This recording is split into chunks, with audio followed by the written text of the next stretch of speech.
It's Andy Ngo, 2019, being physically assaulted by ANTIFA. He's a senior editor, post-millennial, why I can't talk today. Also author of the book Unmasked, if you want to know about Antifa. Andy, here we are, about 4 years later, if memory serves me, and how do you still process all that crap? That wasn't the only assault, unfortunately. 2 years after that, in May of 2021, I was beaten again when I was undercover on the streets of Portland.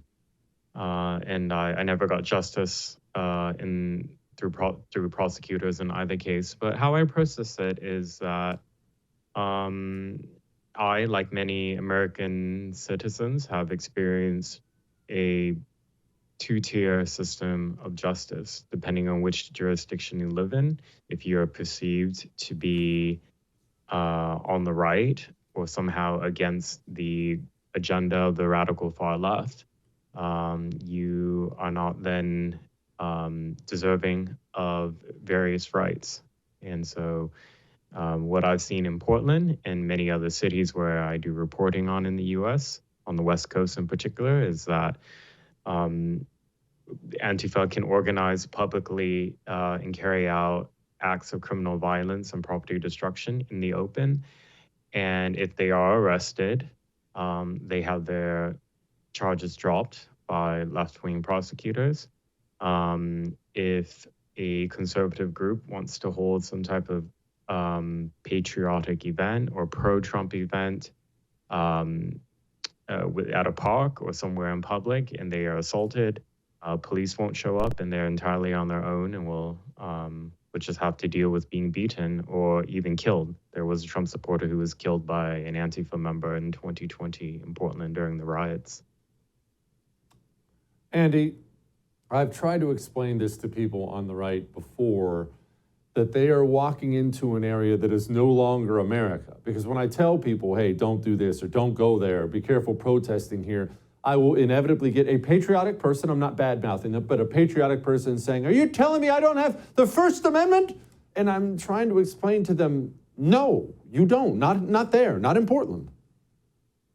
Yeah, I've actually seen those tweets from you. You're right.